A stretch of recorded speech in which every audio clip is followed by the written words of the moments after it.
Assista agora mais um produto da VPN TV. Oferecimento Climec Central Lab, Dr. Alípio Nonato Mari Júnior, Vitória Boutique, aluguéis de roupas para eventos. Avenida Solon de Lucena, no centro de Conceição. Stepson, assessoria em recursos humanos. Amigos da VPN TV, hoje o Papo Reto conversa com o Padre Dácio José do Nascimento, carinhosamente tratado aqui em Conceição como Padre Dácio. Ele que é o pároco aqui da paróquia de Conceição. E eu vou começar com uma pergunta que talvez valesse por todas as demais perguntas que eu farei em sequência. A pergunta seria um pouco completa e se ele respondesse somente essa pergunta, talvez respondesse todo o conteúdo desse quadro. Mas vamos começar assim. Padre Dácio, de onde veio esse dom? Como surgiu? Quando o senhor descobriu, pela primeira vez na vida, que tinha essa vocação para servir a Deus? De onde, na verdade, veio esse dom de servir a Deus?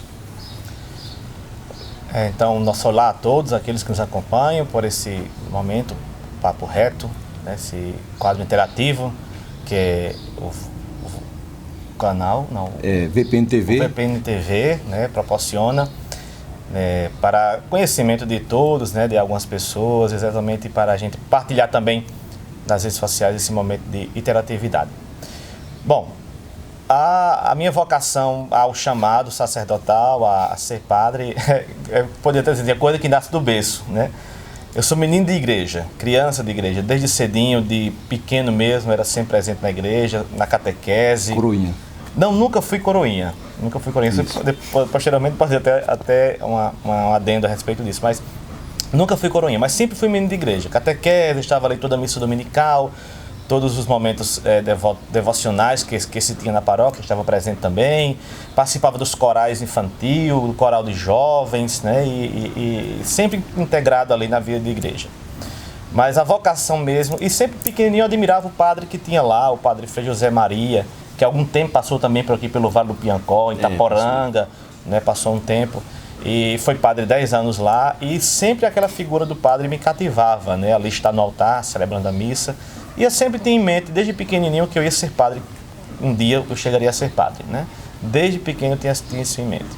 Com o passar do tempo, então, nos meus 15 anos, mais ou menos, 14, 15 anos, minha madrinha de fogueira, madrinha Gacinete, que ela mora em Souza, até assim, numa conversa informal, né? Chegou para mim, ela já conhecia a minha história de criança, que eu era um menino envolvido em igreja, e via despertava algo voltado para o sacerdócio, e ela chegava para mim e dizia: olha, eu fui ao bispo, conversei com ele, disse que eu tinha um afilhado que era vocacionado, que queria ser padre, e ele me disse que mandasse você para um encontro vocacional, né, que é o processo que se faz, a preparação que se faz para entrar no seminário, né, para fazer parte do seminário. Então, tá bem, então eu fui, né, no ano 95, fui no 95, primeiro encontro vocacional, participei, gostei, fui aos outros encontros e no final do ano chegava a carta, né, convidando a entrar no seminário, de modo que em 2 de fevereiro de 96 entrei no seminário com 15 anos. Houve algum empecilho da sua família? Porque muitas vezes os pais eles tentam interferir nas opções preferenciais dos filhos, quando seja no estudo, em qualquer etapa da vida dele, os pais eles procuram muitas vezes influenciar. No caso do sacerdócio, a mãe geralmente assimila melhor.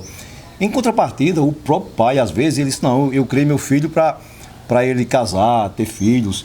Ou seja, houve empecilho da sua família quanto à sua vocação? Não. Como eu lhe disse, meu berço da minha casa sempre foi um berço muito religioso. Meus avós, minha mãe, os meus irmãos, a gente sempre foi, sempre fomos pessoas que estavam ligados à igreja, uma vida muito tradicional, uma devoção muito forte na casa. Nunca houve empecilho por parte da família nesse sentido, né? Nunca houve. Antes era uma motivação. O sonho de meus avós maternos era me ver padre, mas infelizmente nenhum dos dois chegaram a ver porque faleceram antes, né? Mas era o sonho dos meus avós, um dia eu pudesse chegar a celebrar uma missa com eles presentes. né? Mas nunca teve empecilho em casa antes, era muito motivado pela família. As condições financeiras é que eram poucas, se tinha um empecilho seriam as condições financeiras, né? Porque tem a questão de estudo, de material, essas coisas. Aí, exatamente, isso cai na terceira pergunta que eu vou te fazer. Quais as dificuldades que o senhor enfrentou para chegar onde chegou? É normal na jornada que a gente tem dificuldade para alcançar nossos objetivos. Dentro disso, o senhor pode falar do início, quando tudo começou, quais foram, nos primeiros preparativos, as dificuldades enfrentadas para chegar até o momento de hoje? Pronto. Como eu vinha de uma família muito simples, muito humilde e pobre, a gente sempre foi pobre, então um dos empecilhos seria exatamente a questão financeira, o de, por exemplo, material. Eu lembro muito bem que quando eu fui para o seminário, quando eu fui para ir para o seminário de Cajazeiras, uma semana de Santa Cruz, sou de Santa Cruz, natural de Santa Cruz. Nasci em Souza, mas eu sempre me considerei natural de Santa Cruz. Nunca disse que era souzense. Na minha identidade está Souza, como lugar de nascimento, mas nunca me disse. Os dizendo que foi para Caseira a primeira vez. Isso, foi. Na semana que antecedia a minha entrada ao seminário, eu lembro muito bem, na igreja, o padre fazia, né, um apelo àqueles que estavam ali presentes, fazia uma campanha para material pessoal, de uso pessoal, né, e o pessoal fazia. Então, de modo que essa parte financeira sempre foi algo assim, que atrapalhava, porque sempre tinha uma necessidade que exigia dinheiro. E a família muito pobre, a gente nunca tinha condições. Mas graças a Deus, nunca foi motivo para desistir, porque sempre aparecia uma mão amiga, alguém que ajudasse, alguém que colaborasse. De forma que minha caminhada no seminário foi toda feita, essa questão, quando fala essa questão material, foi toda feita pelas pessoas, por doação. Seja da família, seja da paróquia em casa, né? Mas graças a Deus, era uma dificuldade que a gente enfrentava, mas nunca foi um empecilho para desistir, para desmotivar, né, na caminhada. Ou talvez até uma motivação a mais, né? É uma motivação a mais, exatamente. É uma motivação a mais mesmo. Quais as conquistas alcançadas como evangelizador? Bom, como evangelizador, eu não sei quais são as conquistas, né? Porque, assim, eu não gosto de destacar aquilo que eu faço, aquilo que aparece, mas eu acho que a conquista vai ser, primeiramente, levar ao coração das pessoas, levar ao coração dos paroquianos, uma presença de Cristo, né? Uma presença do Senhor.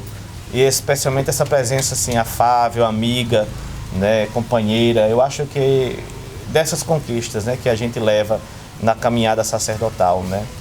Depois, a experiência que a gente tem, né? A experiência que a gente vai acumulando com o passar dos anos. Por exemplo, a própria experiência voltada para a formação de novos sacerdotes. Não sei o que a diocese viu, mas por mim já passaram 6 estagiários que se prepararam para o sacerdote, né? Eu acho que isso, de uma certa forma, é um reconhecimento daquilo que a gente vai fazendo, né? A confiança que vai ganhando das pessoas, né? Da própria diocese como órgão maior da nossa religião católica, nossa igreja católica, né?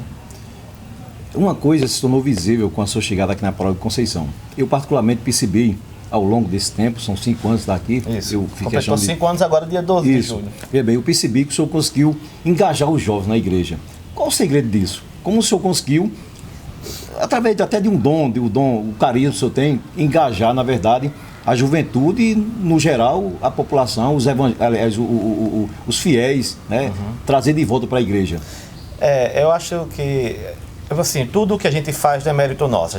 Eu sempre tenho em mente que aquilo que a gente é mero instrumento de Deus, as mãos de Deus, e Ele é quem nos usa para fazer a sua vontade, né?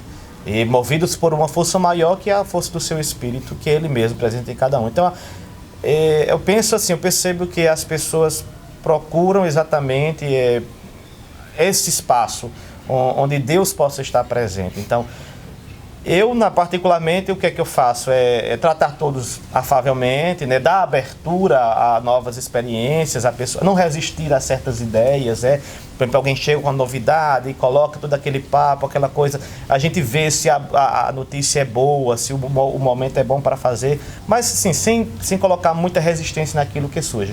Eu acho que por causa disso, né, os jovens se sentem atraídos. Não é mérito meu, eu nunca convidei assim, pessoalmente jovem para participar. Ser um instrumento. Exatamente, mas eu acho que o fato assim, de não resistir, de não colocar, sabe, empecilhos sobre ideias que surgem, sobre coisas que aparecem, acho que isso tem cativado muito, né, a juventude, tem cativado muito também outras pessoas também, né? Por exemplo, de sempre estar com o ouvido disponível para escutar as ideias, né? De sempre propor novas ideias. O senhor é padre só em Conceição ou em Santana, Ibiara, outra cidade, outra não? Não, atualmente só em Conceição e Santa Inês, que pertence à Conceição. Não é paróquia, mas é território paroquial de Conceição. Mas aqui no Vale do Piancó já passei por Ibiara, Diamante, Santana de Mangueira, Curral Velho, Conceição e Santa Inês. Vamos ao intervalo comercial e daqui a pouco a gente volta conversando com o Padre Dácio. Em Conceição, a Climec, Central Lab Laboratório Clínico, de Dr. Alípio Nonato Mari Júnior, Clínica Geral, Ultrassonografia, telefone 3453-2303. Estamos de volta com o nosso Papo Reto, conversando aqui com o Padre Dácio, ele que é o pároco aqui da Paróquia de Conceição. Padre, a gente falou anteriormente que o senhor, na verdade, o senhor veio para Conceição com a missão de passar 6 anos. Isso. Não é isso? Isso. Já se completaram 5 anos. Só falta um ano. Só falta um ano. O senhor pretende continuar aqui ou essa decisão não depende só do senhor? Bom, vamos vocês por segundo. Essa decisão não depende só de mim.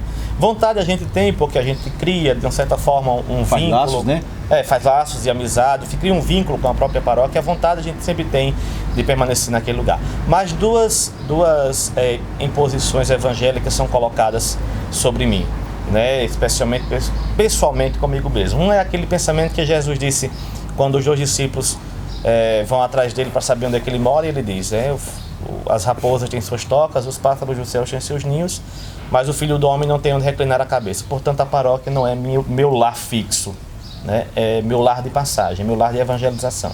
Então, esse pensamento de Jesus me conforta, saber que... Na verdade, o senhor não é o padre de Conceição, o senhor está como padre de Conceição. Exatamente. Estou como padre de Conceição porque eu pertenço a um território maior, que é a segunda coisa que me impõe pessoalmente, o meu pensamento pessoal que me impõe uma certa abertura para o sair, que é exatamente o lado da diocese, né? Eu estou a serviço da diocese. O padre faz as vezes do bispo. Como o bispo não pode estar presente em todo o território da diocese, então são eleitos presbíteros que lhe ajudam nesta missão. Portanto, a diocese é do bispo, não é do padre. Então, a paróquia também não é do padre, é do bispo. Então, eu estou aqui fazendo as vezes do bispo. Então, esses 2 pensamentos me confortam nesse sentido, né, de que eu sou sacerdote para a missão, e a missão ela é itinerante, ela não é fixa, ela não é parada, e também sou sacerdote para a diocese, estou a serviço da diocese. A provisão é de 6 anos, mas claro que tem, pode ser prorrogada por mais um tempo, mas como estamos agora em transição de novo bispo, né, o novo bispo estará chegando, é que será feita ainda toda a avaliação dele, todo o conhecimento da diocese. Acho que posteriormente ainda, um ano ou 2 anos, permaneça por aqui. Porque, por exemplo, em Conceição, como a gente falou, a coisa está dando certo. Aquele lance, o seu instrumento de trazer fiéis para a igreja de volta e de engajar os jovens nas campanhas da igreja, enfim. Então, automaticamente, a mudança poderia causar algum prejuízo. Ou também não depende só disso. Exatamente. Eu sempre tenho em mente isso, que o trabalho que eu não realizo por mim. Eu sempre gosto de incentivar, de acolher, de apoiar, mas nunca gosto de estar na fila de frente. Eu deixo... Tem pessoas para isso. Para não ter a dependência do... Isso, para não ter a dependência do padre. Porque eu tenho certeza que se eu sair hoje de Conceição, o trabalho continua, porque tem pessoas à frente que levam esse trabalho. Né? Essa é a diferença que eu falo. Então eu nunca concentro em mim nada. Não gosto de concentrar nada em mim, nenhuma responsabilidade nesse sentido. Eu estou por trás como o administrador, como aquele que está apoiando, como aquele que incentiva, como aquele que motiva, mas tem gente que está à frente levando o serviço. Né? Porque o senhor acaba dando responsabilidade à pessoa e ela mesmo que se traz para si a responsabilidade e acaba... Exatamente, né, seguindo a sua responsabilidade. Então, foi assim quando eu passei pelas outras cidades, por Diamante, por Santana, por Ibiara. Eu sempre tinha esse apoio da pessoa que estava à frente, né? De forma que, graças a Deus, as paróquias, quando eu deixei, continuaram também da mesma forma, né? Continuaram do mesmo jeito. Eu vou te fazer uma pergunta que talvez toda e qualquer pessoa que esteja nos ouvindo agora gostaria de fazer. Em algum momento, o Padre Dácio fraquejou, pensou em desistir da vocação? Da sua missão? Assim, não diretamente. As crises a gente sempre tem, por causa que, especialmente quando a gente começa a estudar, aprofundar um pouco mais o conhecimento, vão surgindo as dúvidas, vão surgindo, não chamo nem de crise, mas vão surgindo os questionamentos, mas que de uma certa forma algo sublime e superior passa à frente, né? Não, desistir não. De fato, eu nunca tive pensamento de desistir, deixar o ministério, mas muitas situações da vida nos deixaram um pouco tristes, de certa forma, tristes com o segmento, né? Mas Desanimados. mas desistir de fato não, nunca veio no meu pensamento a desistência, não. Eu tenho uma participação aqui de um telespectador que, na verdade, é um jornalista, Bruno Pereira, da TV Correio. E ele quer saber do senhor o seguinte: a igreja não se resume apenas ao trabalho dentro do templo de celebração. Necessitamos que uma igreja itinerante e que conheça os problemas que ocorrem em cada localidade. Preocupa muito o número de crimes contra a vida na região e o aumento de tráfico de drogas na cidade. A igreja tem contribuído de alguma forma para que isso diminua ou deixe de acontecer? Na sua opinião, na sua visão, a igreja, o poder público, incluindo executivo, legislativo e judiciário, tem feito alguma coisa ou tem deixado a desejar? Bom, a primeira parte da pergunta, que parcela a igreja tem, né, nessa dimensão social, se podemos dizer assim, porque quando envolve esse lado, toda essa problemática que existe no nosso meio, né, qual é a parcela da igreja nesse sentido? Bom, eu acho que o primeiro passo da igreja ela é a conscientização, a mobilização, né, e a prevenção vai surgindo exatamente da conscientização e da mobilização. Outras decisões mais sérias, claro, compete a segunda parte da pergunta, como ele mesmo disse, os poderes que são direcionados para isso. Olha, iniciativas todos temos, né? Mas como nós não vivemos uma ditadura, nossa sociedade não é uma ditadura, né? Mas é uma democracia. E a democracia leva muito em conta a liberdade da pessoa, né? Não estou colocando como defeito, não estou colocando como defeito, estou colocando como virtude exatamente. Então, por causa desta dimensão democrática que nós temos, certas situações e ocasiões que exigem uma tomada mais drástica, mais dura, é impedida, né? Mas acho que iniciativa todos temos. Por exemplo, quando a comunidade se mobiliza para fazer uma conferência a respeito do uso de drogas, do que está se passando naquele momento na comunidade, eu acho que isso é um despertar.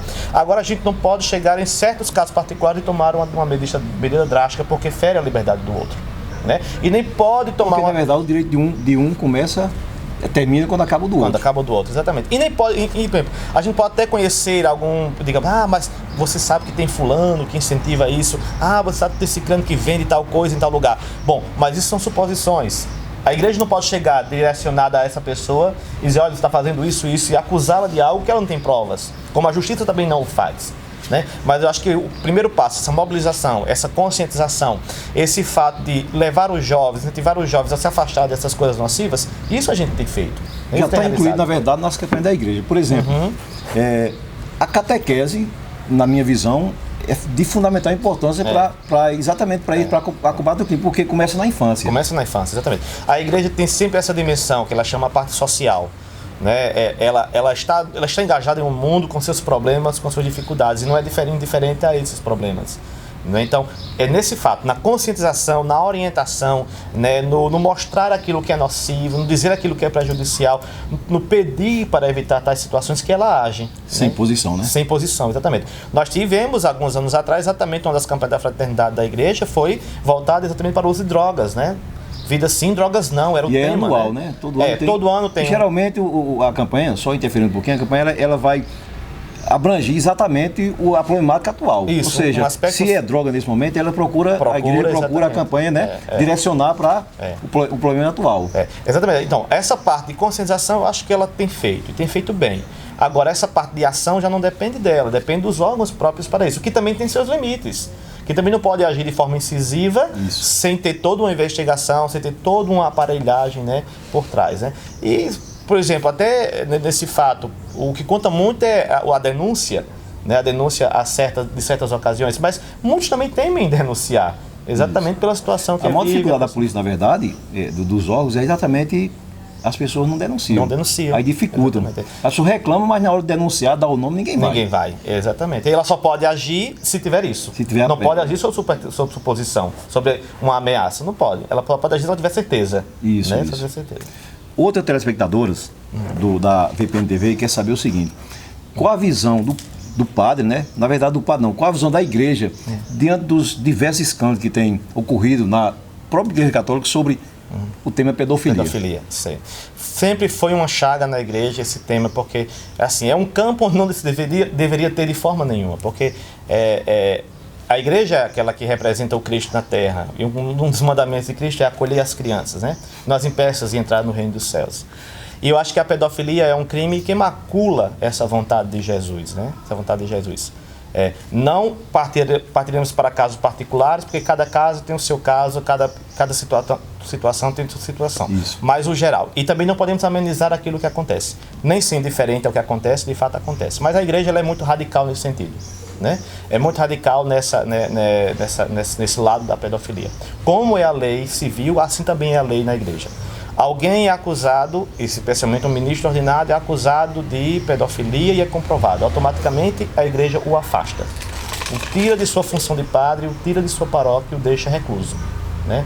Ela é incisiva. Depois, a cargo do poder civil para tomar a decisão. Não interfere em nenhum momento. Esse é o primeiro mandamento oficial que ela pensa. Então, de forma nenhuma pode ser maculado esse crime. Deve ser denunciado e como tal, como pede, deve ser exigido as consequências para ele.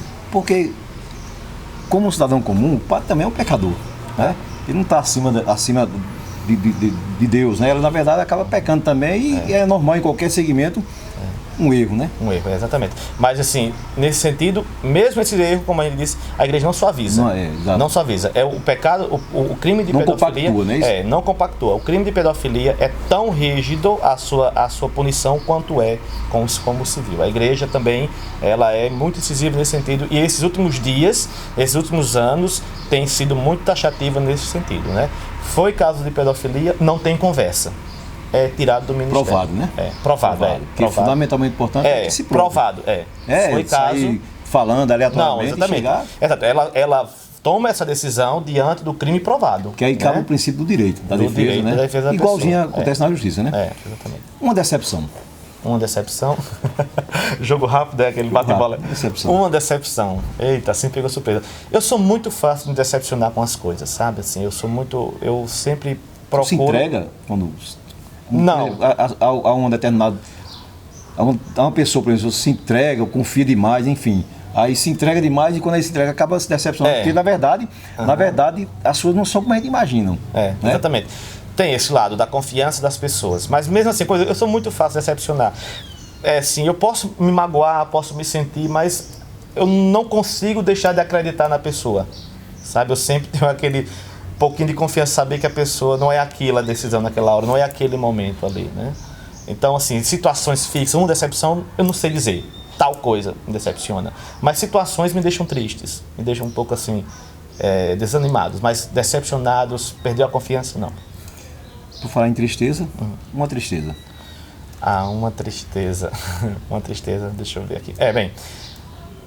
O fato a perda, acho que a perda sempre toca a gente, né? A perda dos amigos, a perda dos entes queridos. Então, uma tristeza seria a perda dos meus avós, né? Que tinham esse desejo de me ver padre e não chegou a me ver padre. Seus pais e seus avós morreram morreram antes da minha ordenação. Né?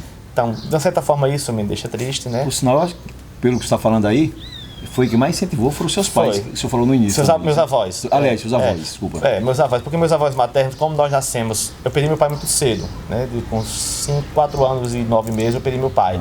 Né? E nosso pai ficou com meu avô paterno, que morávamos juntos. De forma que ele chamava Avô Rai? Avô Rai. Não era Raimundo não, mas era Antônio, né? Antônio. Então, de forma que a gente chamava nossos avós maternos de pai e mãe, que aprendemos a chamar com minha mãe, chamando de pai e mãe. Então, eles incentivavam muito. Então, uma das tristezas é esse, é ter me ordenado, mas eles não estarem presentes, né? Terem morrido antes da ordenação. E outras 2 mortes que me deixam tristes ainda hoje, que me lembra, assim, quando me vem à mente, é um jovem amigo da gente lá de Santa Cruz, que foi assassinado em João Pessoa, né? Era um jovem do grupo, aquele grupo que tem aquele grupo de cidade que você se identifica, que as pessoas saem, né? Isso. Então, o seu assassinato ainda hoje me deixa triste. E recentemente a morte de Corrinha de São Geraldo, né? Uma grande líder da comunidade, né? Isso é tristeza, padre. Porque na verdade a gente se sente fraquejado nesse momento, né? Toda celebração que tem lá na capela, ela estava presente, estava lá fazendo os seus comentários. Deixa uma lacuna. Deixa uma lacuna que a gente fica assim, meu Deus, é agora que vai ter... cadê essa pessoa, né? Então, essa situação de perda me deixa um pouco triste. Eu falei no decorrer da nossa entrevista, do nosso bate-papo, sobre o engajamento do jovem na igreja. E aí, quando eu falei que eu percebi que os jovens realmente voltaram para a igreja, eu não estou falando que anteriormente não viriam, ou não vinham para a igreja. Mas com a sua presença, na verdade, eu percebi mais volume de jovem, mais vontade deles se entregar à missão, aos programas da igreja, enfim, veja bem. Eu percebi também, no último, teve aqui a Crisma, que o senhor foi padrinho de uma jovem. Foi. E aí, para mim também, é um fato inédito, porque eu falo isso porque eu participei, até os 19 anos, de movimento da igreja. Eu era do PJ, Pastoral da Juventude Meio Popular. E aí a gente trabalhava também com netinha na catequese. E eu percebi esse lance que achei muito bacana, o padre e seu padrinho. Foi. Eu estava filmando o evento e de repente vinha lá, o padrinho, o padre. Foi, exatamente. Carol, minha afilhada, né? A filha da doutora Kátia, né? Que tem um laboratório. E exatamente ela pedia para mim, desde o início, quando ela começou a fazer, pedia para ser... Se identificou comigo, aquela coisa toda, e a gente acompanhou também alguma fase da vida dela que teve dificuldades, e ela quis que eu fosse o padrinho. Então, não rejeitei o pedido, fui ser padrinho dela. E também de Miquelânio, né, do sítio Canas, que também... Foram dois, Foram padrinho de 2. Para finalizarmos, eu queria saber o seguinte. O padre Dácio está realizado com a sua missão? O padre Dácio se completa com a sua missão de evangelizador, a sua entrega a Deus, a sua entrega ao trabalho da igreja, frente à igreja, enfim. Bom, eu digo assim, eu sempre tenho em mim que eu nunca quero estar completo. Eu sempre deixo uma reserva para querer mais. Mas assim, eu acho que até agora sim, eu estou me sentindo realizado, né? Não cheguei àquele 100%, que aqui só na eternidade 100%, mas pelo menos 80% daquilo que a gente vê, que a gente planeja, que a gente pensa quando é vocacionado, quando é seminarista, pelo menos isso eu acho que cheguei sim. Mas realizado totalmente ainda não. Eu deixo uma reservazinha porque eu sei que a tarefa ainda é longa. Porque se antes completar os 100%, falta alguma coisa. Falta alguma coisa. Então deixa eu sempre buscando os 100%. Eu sempre deixo um pouquinho para o desejo de querer sempre um pouquinho mais para poder ir fomentando essa... Né? Porque às vezes a gente pensa assim, não, eu estou realizado naquilo que eu fiz e cai na tentação de relaxar. Então, pronto, cumpri minha tarefa, né? Cumpri minha tarefa, aí querer sair no banho-maria, sair mansamente, né? Eu sempre deixo aquela vontade de querer um pouquinho mais, né? Isso passa mais na frente, passa mais na frente, Nós conversamos hoje com o padre Dácio, aqui da Paróquia de Conceição. E ele fica com a palavra para fazer as suas considerações finais no nosso quadro Papo Reto. Nós agradecemos essa oportunidade que temos, de poder partilhar um pouco da nossa experiência com aqueles que nos acompanham por estes meios de comunicação, né? Hoje em dia eu acho que é uma graça muito grande essa forma de expandir o conhecimento, expandir, né, a experiência, compartilhar a experiência com as pessoas. Então, nós deixamos essa palavra aí de coragem, de incentivo a você que está aí se preparando para alguma coisa, para alguma formatura, algum trabalho, algo na sua vida que você planeja. Não desista, né? Vá em frente. Enfrente as barreiras, enfrente as dificuldades, enfrente os desafios, porque se você persistir, você vai alcançar a sua meta, né? Vai chegar àquilo que você se realiza. E também não vá desiludido, dificuldades vão aparecer, né? Problemas vão aparecer. E aí são as provações, né? E aí são as provações, como você mesmo disse, são essas situações que nos encorajam a passar de fase, né? Aí mais além. Né? Mais uma pergunta. Antigamente a igreja era um pouco fechada. Estou falando da católica, né? Sim. Ademais, eu não quero falar sobre a católica. Mas eu percebi uma abertura e a grande maioria dos padres hoje cantam, né? Gravam CDs, compõem música, enfim. Aí nós temos vários exemplos, como Padre Alessandro, Padre Humberto, aqui, o outro, Fábio de Mello, né? Padre Dácio canta, não? Quando eu era vocacionado, seminarista, eu participava de grupos de oração, participava de encontros, e de fato a gente tinha uma bandinha da PJ, da Pastoral da Juventude da Diocese. E eu era cantor da Pastoral da Juventude. Mas depois de padre, eu acho que eu fui perdendo mais esse costume. Mas não tinha o dom de escrever, de compor, ou tinha? Não, de escrever, de compor, não. Escrever só textos mesmo, pensamentos, mais música, essas coisas, não. Já escreveu algum livro, padre? Não, escrevi não. Né? Só as monografias da teologia e da filosofia, né? São os 2 textos maiores que eu tenho escritos, né? Mas livro mesmo não. Já pensei assim, um dia, uma ideia, sabe? Tem uma ideia na cabeça, poderia escrever algo sobre isso, bem mais. Mas o tempo vai ocupando a gente vai deixando de lado, né? Mas eu acho que daria para fazer algum livro sobre algum tema, né? Cantar, eu não canto. Assim, canto, mas eu não canto na missa. Né? Não canto na missa. Quando tem missa da graça, às vezes eu canto, ali no momento de oração, dá para cantar alguma coisa. Mas cantar mesmo, não. Ou seja, eu não vou ver aí na mídia um DVD, um CD do Padre Dácio. Não tem não. Não vão ver, que não, infelizmente eu não canto, não. Esse ambiente maravilhoso aqui, que nós vemos, bem bucólico, é exatamente na residência do Padre Dácio, a casa paroquial, que por sinal também recebeu alteração e o ambiente ficou também, com a chegada do senhor, mais bonito, ficou mais verde, mais tratado. A gente você tem esse empenho, né? Procura dessa visão de acolhida, né? Porque na casa que você chega, especialmente a casa do padre, essa é uma casa que acolhe na chegada. Então esse jardim aqui proporciona, né, exatamente esse ambiente de aconchego. De paz, né? De paz. E você que não conhecia ainda os espaços, né, da paróquia, esteja convidado para conhecer aqui a casa paroquial, nosso jardim, fazer essa entrevista também, né? Pronto. Está aqui disponível para qualquer pessoa. Esse é o nosso cenário. VPN TV, no Papo Reto com o Padre Dácio.